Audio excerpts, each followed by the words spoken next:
بسم اللہ الرحمن الرحیم۔ السلام علیکم۔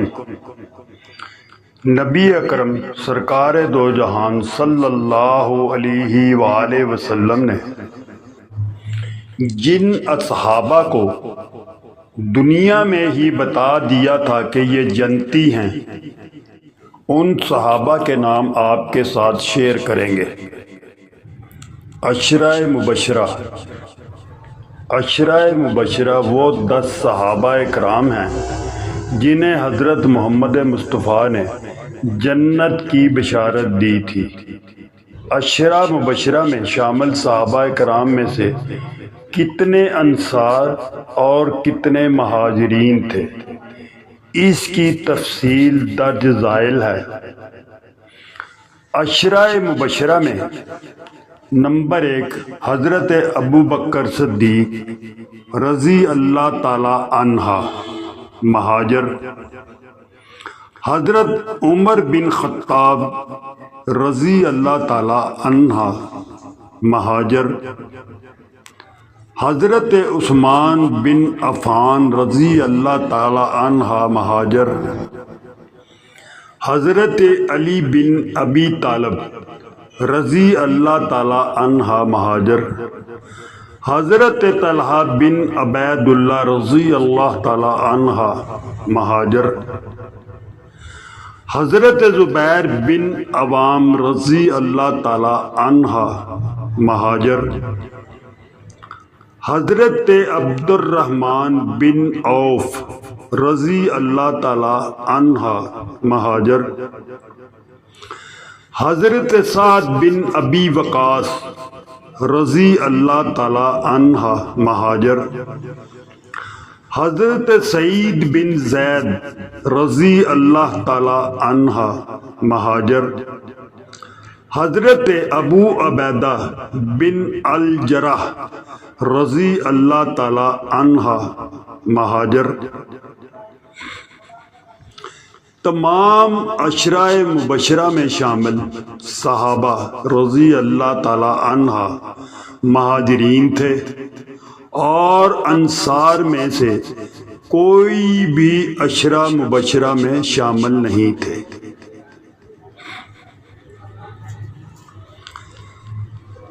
صحابہ کرام کی ہجرتیں، 3 ہجرتیں کرنے والے صحابہ کرام رضی اللہ تعالی عنہ: حضرت عثمان بن عفان رضی اللہ تعالی عنہ، حضرت زبیر بن عوام رضی اللہ تعالی عنہ۔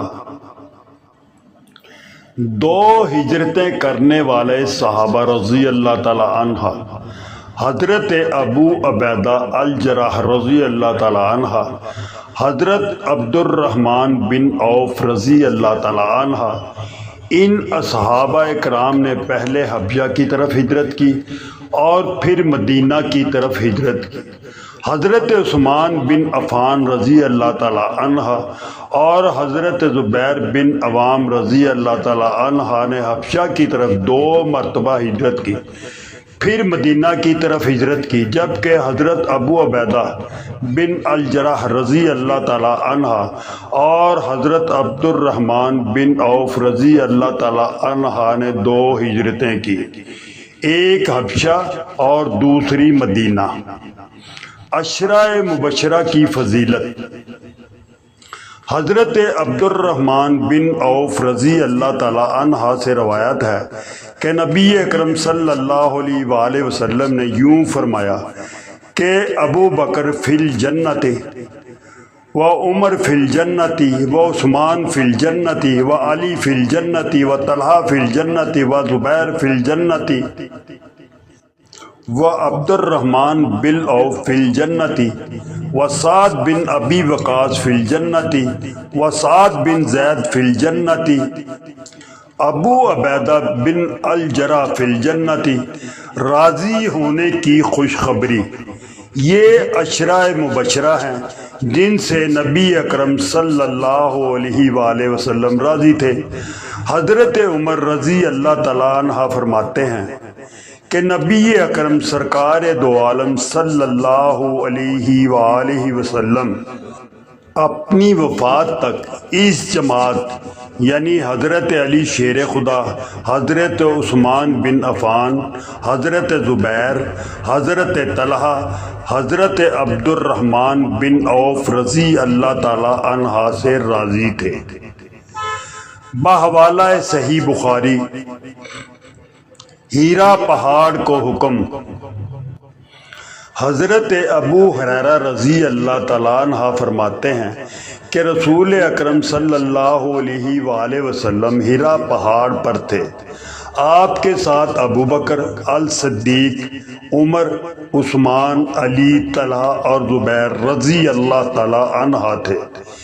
اتنے میں زلزلے کی وجہ سے پتھر ہلنے لگا تو آپ صلی اللہ علیہ وآلہ وسلم نے فرمایا، ٹھہر جا، اس وقت تجھ پر صرف نبی، صدیق اور شہید کھڑے ہیں۔ بحوالہ صحیح بخاری۔ شہادت کی پیش گوئی۔ اس صحیح حدیث میں ان جلیل القدر صحابہ رضی اللہ تعالی عنہ کی بہت بڑی فضیلت ہے۔ ابو بکر رضی اللہ تعالی عنہ، عبداللہ بن عثمان رضی اللہ تعالی عنہ، الصدیق کا لقب صدیق نبی اکرم صلی اللہ علیہ وآلہ وسلم کا عطا کردہ ہے۔ اس حدیث میں واضح ہے کہ حضرت ابو بکر صدیق رضی اللہ تعالی عنہ صدیق، جبکہ حضرت عمر و سیدنا عثمان و سیدنا علی و سیدنا طلحہ و سیدنا زبیر العوام رضی اللہ عنہ شہید ہوں گے۔ یہ پیش گوئی بحرف پوری ہوئی۔ خصوصیات کی وضاحت۔ خادمین رسول سیدنا انس رضی اللہ تعالی عنہ سے روایت ہے کہ نبی اکرم صلی اللہ علیہ وآلہ وسلم نے ارشاد فرمایا، یہ عربی کے الفاظ ہیں جی، جس میں پڑھنے میں غلطی لگ سکتی ہے، اس لیے ہم اس کو نہیں پڑھیں گے۔ آگے جو اس کا اردو میں ترجمہ ہے وہ آپ کے ساتھ ہم شیئر کریں گے۔ یہ اردو میں ترجمہ آ چکا ہے جو آپ کے ساتھ ہم شیئر کرتے ہیں۔ میری امت پر سب سے زیادہ مہربان میری امت میں حضرت ابو بکر ہیں، اور اللہ کے معاملے میں سب سے سخت عمر ہیں، شرم و حیا سے سچے عثمان ہیں، علم فرائض وراثت کے سب سے بڑے عالم زید بن ثابت ہیں، سب سے بڑے قاری ابی بن کعب ہیں، حلال و حرام کو سب سے زیادہ جاننے والے معاذ بن جبل ہیں، اور اس امت کے امین ابو عبید اللہ بن الجراح ہیں رضی اللہ تعالی عنہ۔ باحوالہ اسناد صحیح۔ محبت جزو ایمان۔ عشرہ مبشرہ ہوں یا دوسرے صحابہ کرام رضی اللہ تعالی عنہ، سب سے محبت کرنا جزو ایمان ہے۔ رسول اکرم صلی اللہ علیہ وآلہ وسلم کے صحابہ کرام رضی اللہ تعالی عنہ کی خوبیاں بیان کیا کرو تاکہ لوگوں کے دلوں میں ان کی محبت ہی محبت ہو، اور ان کی خامیاں بیان نہ کیا کرو تاکہ لوگوں کے دلوں میں ان کے خلاف نفرت نہ پیدا ہو جائے۔ خوبیاں بیان کرنے کی تاکید۔ صحابہ کرام رضی اللہ تعالی عنہ پر تنقید کرنا، ان کی خامیاں بیان کرنا اہل بدعت کا خاصہ ہے۔ اہل مسلم صحابہ کرام رضی اللہ تعالی عنہ سے قرآن و حدیث کی گواہی کی وجہ سے محبت ہی محبت کرتے ہیں۔ سبحان اللہ۔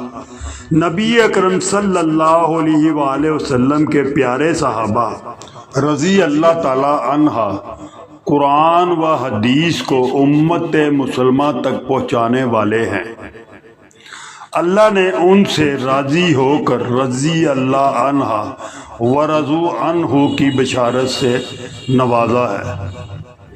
اللہ رب العزت ہمیں حضرت محمد مصطفیٰ صلی اللہ علیہ وآلہ وسلم اور آپ کے صحابہ کے نقشہ قدم پر چلنے کی توفیق عطا فرمائے۔ عشرہ مبشرہ حضرت محمد مصطفیٰ صلی اللہ علیہ وآلہ وسلم کے وہ 10 صحابہ ہیں جنہیں زندگی میں ہی جنت کی بشارت دے دی گئی۔ نمبر 1 حضرت ابو بکر صدیق رضی اللہ تعالیٰ عنہ، حضرت عمر فاروق رضی اللہ تعالیٰ عنہ، حضرت عثمان رضی اللہ تعالیٰ عنہ، حضرت علی شیر خدا رضی اللہ تعالیٰ عنہ، حضرت طلحہ رضی اللہ تعالیٰ عنہ، حضرت زبیر رضی اللہ تعالیٰ عنہ، حضرت عبد الرحمن رضی اللہ تعالیٰ عنہ، حضرت سعد رضی اللہ تعالیٰ عنہ، حضرت سعید رضی اللہ تعالیٰ عنہ اور حضرت ابو عبیدہ رضی اللہ تعالیٰ عنہ۔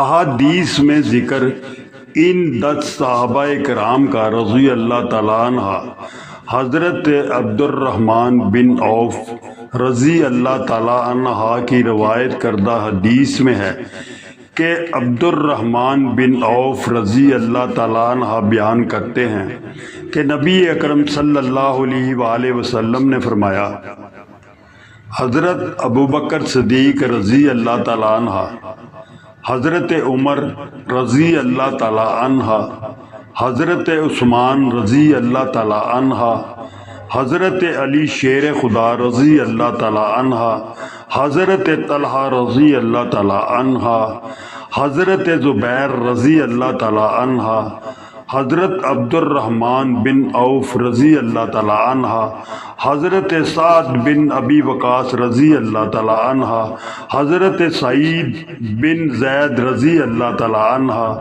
حضرت ابو عبیدہ رضی اللہ تعالیٰ عنہ سب جنتی ہیں۔ حدیث میں سعد سے مطلب سعید بن ابی وقاص رضی اللہ تعالیٰ عنہ اور سعید سے سعید بن زید رضی اللہ تعالیٰ عنہ ہے۔ ان صحابہ کرام کے علاوہ اور بھی کئی ایک صحابہ کو جنت کی خوشخبری دی گئی ہے۔ ختیجہ بنت خولہ رضی اللہ تعالیٰ عنہ، عبداللہ بن سلام اور عکاشہ بن محسن رضی اللہ تعالیٰ عنہ۔ حدیث میں ان سب کے نام کے ذکر کی بنا پر انہیں عشرہ مبشرہ کہا جاتا ہے۔ ایک صحابی کے بارے میں نبی اکرم صلی اللہ علیہ وآلہ وسلم نے 3 مرتبہ جنت کی بشارت دی۔ ان کا واقعہ درج ذیل ہے۔ سیدنا انس رضی اللہ تعالیٰ عنہ سے مروی ہے، وہ کہتے ہیں ہم رسول خدا صلی اللہ علیہ وآلہ وسلم کے پاس بیٹھے ہوئے تھے۔ آپ صلی اللہ علیہ وآلہ وسلم نے فرمایا، اب تمہارے پاس جنتی آنے والا ہے۔ پس ایک انصاری آدمی آیا، وضو کی وجہ سے اس کی داڑھی سے پانی ٹپک رہا تھا اور اس نے اپنے بائیں ہاتھ میں اپنے جوتے لٹکائے ہوئے تھے۔ اگلے دن آپ صلی اللہ علیہ وآلہ وسلم نے پھر وہی بات ارشاد فرمائی اور وہی آدمی اس سے پہلے والی کیفیت کے ساتھ آیا۔ جب تیسرا دن تھا تو آپ صلی اللہ علیہ وآلہ وسلم نے پھر وہی بات ارشاد فرمائی کہ تمہارے پاس جنتی آنے والا ہے۔ اور اللہ کا کرنا کہ وہی بندہ اپنی سابقہ حالت کے ساتھ آ گیا۔ جب نبی اکرم صلی اللہ علیہ وآلہ وسلم کھڑے ہوئے تو سیدنا عبداللہ بن عمرو بن عاص رضی اللہ تعالیٰ عنہ اس آدمی کے پیچھے چل پڑے اور اس سے کہا، میرا ابو جان سے جھگڑا ہو گیا ہے اور میں نے ان کے پاس 3 دن نہ جانے کی قسم اٹھا لی ہے۔ اگر تم مجھے اپنے پاس جگہ دے دو یہاں تک کہ یہ مدت پوری ہو جائے، اس کے بارے میں تمہارا کیا خیال ہوگا؟ اس نے کہا، جی ہاں، تشریف لائیے۔ پھر سیدنا عبداللہ بن عمرو رضی اللہ تعالیٰ عنہ نے بیان کیا کہ اس نے اس آدمی کے ساتھ 3 راتیں گزاری۔ وہ رات کو بالکل قیام نہیں کرتا تھا، البتہ جب وہ جاگتا اور اپنے بستر پر پہلو بدلتا تو وہ اللہ تعالیٰ کا ذکر کرتا، تکبیرات پڑھتا، یہاں تک کہ نماز فجر کے لیے اٹھتا۔ علاوہ ازیں اس کا یہ وصف بھی تھا کہ وہ صرف خیر و بھلائی والی بات کرتا تھا۔ جب 3 راتیں گزر گئیں، قریب تھا کہ میں اس کے عمل کو حقیر سمجھوں۔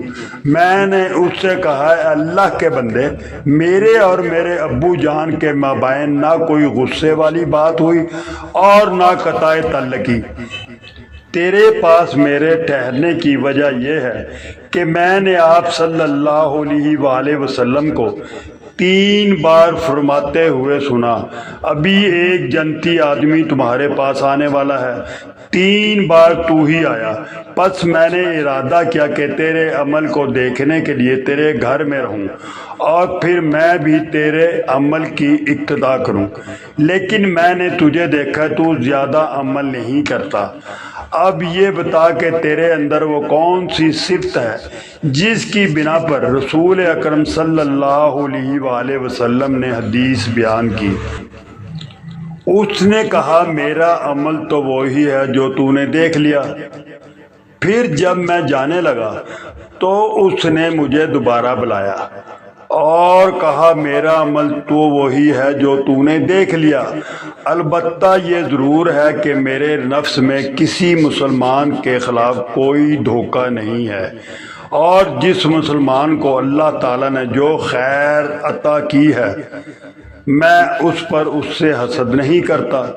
سیدنا عبداللہ رضی اللہ تعالیٰ عنہ نے کہا، بس یہی چیز ہے جس نے تجھے اس مقام پر پہنچا دیا، یہ وہ عمل ہے جس کی ہم طاقت نہیں رکھتے۔ السلام علیکم۔